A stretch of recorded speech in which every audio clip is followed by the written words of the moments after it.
नमस्कार। कल भारतीय मीडिया ने बहुत कुछ नया नया कारनामा किया है। उन कारनामों के बारे में थोड़ी सी बात कर लेंगे। पहला कारनामा पहला कारनामा पहला कारनामा ये किया कि उन्होंने धर्मेंद्र, जो सुपर हीरो ही मैन, हॉस्पिटल में भर्ती थे और आज तक जो अपने आप को सबसे तेज करता है, उसकी एंकर अंजना ओम कश्यप थी।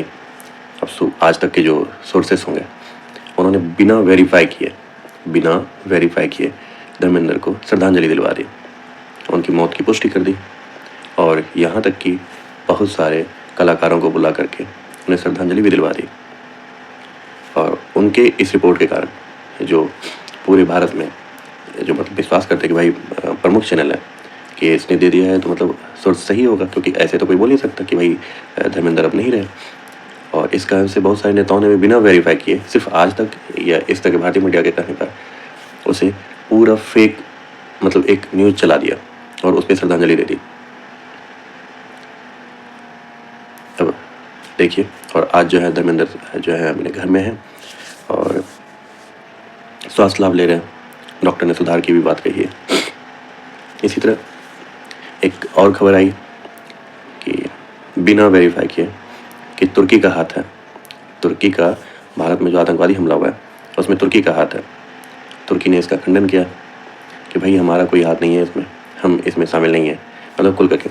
ऐसे तो उसमें ऑपरेशन सिंदूर के समय भी जब उसके विमान आए थे ना, उसके विमान आए थे, देखे गए थे पाकिस्तान में। पाकिस्तान ने अपना डाला था कि भाई हमारे घर आपके मतलब तुर्की ने विमान भेजा है।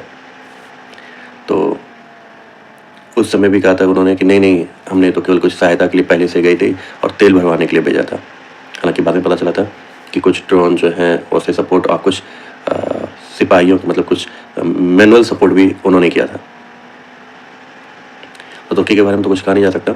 अब भारतीय मीडिया इसमें कितनी सही है, तुर्की कितना सही है, इस पर तो कहा नहीं जा सकता। इसी तरह एक और न्यूज़ उसमें आया था जो एग्जिट पोल से रिलेटेड है। एग्जिट पोल में अब देखिए, पिछली बार जो एक्सिस में इंडिया था उसने जो एग्जिट पोल किया था, तो वो जब 340 350 एकदम कन्फर्म दिखा रहा था कि एनडीए को जो लोकसभा में सीट का, और उस समय जब वो फेल हुआ था तो उसकी सबसे ज़्यादा किरकिरी हुई थी। तो इस बार उसने क्या किया कि अपने डेटा पे विश्वास नहीं किया। डेटा में कुछ दिखा रहा है, जैसे डेटा में वो क्या दिखा रहा है परसेंटेज के हिसाब से कि किसको कितना कितना परसेंटेज मिला। तो उसने ये भले कहा कि महागठबंधन को एक तरफा मुस्लिम और यादवों का वोट मिल रहा है, जनसुराज को वोट परसेंटेज बहुत कम है। लेकिन बाद बाकी जैसे अति पिछड़ा या ओबीसी या जनरल या फिर थोड़ा बहुत मुस्लिम मिला है तो उसमें तो बहुत ज़्यादा अंतर है। लेकिन सोचिए, इन सभी का वोट परसेंटेज जो है महागठबंधन से वोट परसेंटेज 20-20% का डिफरेंस है। 20-20% का डिफरेंस, 1-2% का डिफरेंस होता है तो बहुत होता है। 20-20% का डिफरेंस है।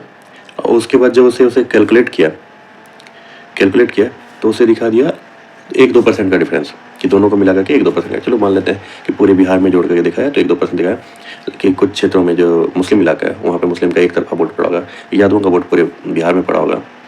तो उस हिसाब से 41% और 43% इस तरह करके बना के दे दिया। लेकिन आप ये देखें उन्होंने सीट को कैसे बांटा। सीट को इतना क्लोज दिखा दिया, क्योंकि 41-43 दिखा दिया तो सीट को भी क्लोज दिखा दिया। सीट को इतना क्लोज दिखा दिया,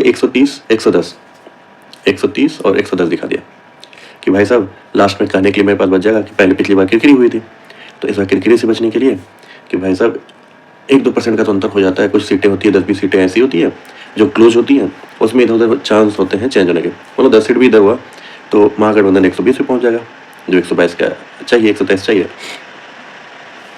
और ये जो 130 से 120 पे पहुंच जाएगा, मतलब एकदम क्लोज फाइट हो जाएगा। 1-2 सीट का इधर उधर अंतर हुआ तो महागठबंधन जीत जाएगी। और जो परसेंटेज भी 1% भी अगर 43-41 वाला 1% भी इधर उधर हुआ, पिछली बार 37-37 हुआ था तो उसमें एनडीए का सरकार बन गई थी और महागठबंधन सरकार नहीं बना पाया था, 15 सीट का अंतर हुआ था। तो इस बार भी वैसे ही होने के चांसेस हो सकते हैं। तो जबकि जो परसेंटेज उन्होंने डाला है अलग अलग, अगर जाति वाइज और जो किया है सर्वे किया है, उस सर्वे से कहीं से नहीं पता चलता कि 41 और 43 होने वाला है। तो इन्होंने ये 41-43 और 130-110 जो है ये बना दिया कि भाई पिछली बार किरकिरी हुआ था उससे बचने के लिए बना दिया कि इस बार ना हो, तो अपना थोड़ा सा सेटअप बना, नहीं तो भाई एग्जिट पोल को, हमारा एग्जिट पोल को खराब माना जाएगा। तो आसपास कर दिया, एवरेज जो 150 के आसपास, 130 जो उसमें भी बताया गया, तो 130 के आसपास बता दिया मिनिमम कि भाई 130 तो है। ऊपर आ गया तो भाई 1-2% ऊपर आता है तो उसमें ज़्यादा आ गया, हम तो बोले ही थे 130 हमारा सही है। और अगर गलत आया, मानो मार्केट मतलब कि महागठबंधन के साइड चला गया, तो भाई हमने तो पहले बोला था महागठबंधन जीत सकता है, क्योंकि 110 था, 1-2% का चेंज हुआ तो उसके पास चला गया 30 सीट का। बहुत ही कंजर्वेटिव बनाया गया। तो फिर इस एग्जिट पोल का कोई मतलब नहीं रहता, जब परसेंटेज के हिसाब से, डेटा के हिसाब से बात नहीं करते तो फिर कोई मतलब नहीं रहता। या तो डेटा के हिसाब से बात करो, डेटा दिखा रहा है तो उसके हिसाब से बात करो, डेटा नहीं दिखा रहा है तो मत बात करो, लेकिन जिसके तब दिखा रहा है उसको मानो। देखते हैं, कल 14 तारीख है, उसको भी देख लेते हैं।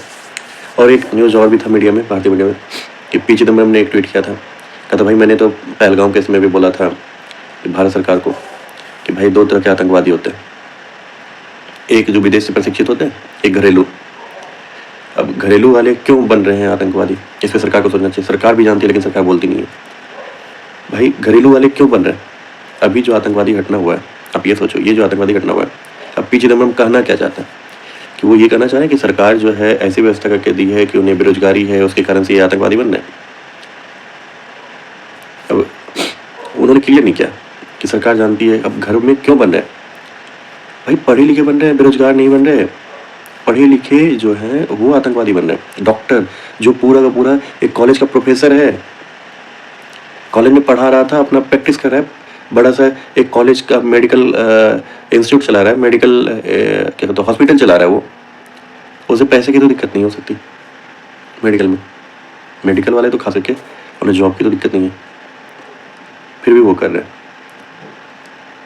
तो ये कुछ नहीं, ये गजवा हिंदू वाला जो मामला है ना, और मजहबी ब्रेन वॉश जो हुआ है ना, मजहबी जो होता है ना, उसका ये कारण है।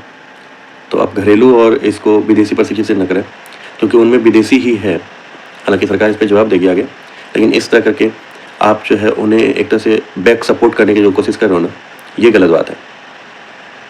उनमें एक सांत्वना भर रहे हो कि भाई नहीं कि ये किसी कारण से बना होगा। अरे कारण क्या होगा? पढ़ा लिखा है, लोगों को मारना चाह रहा है, इतने सारे जहर बना रहा है, वो टारगेट बना रहा है, और आप उन्हें पीछे से सपोर्ट करना चाहते हो कि भाई कोई तो कारण होगा, बेरोजगारी या ये वो।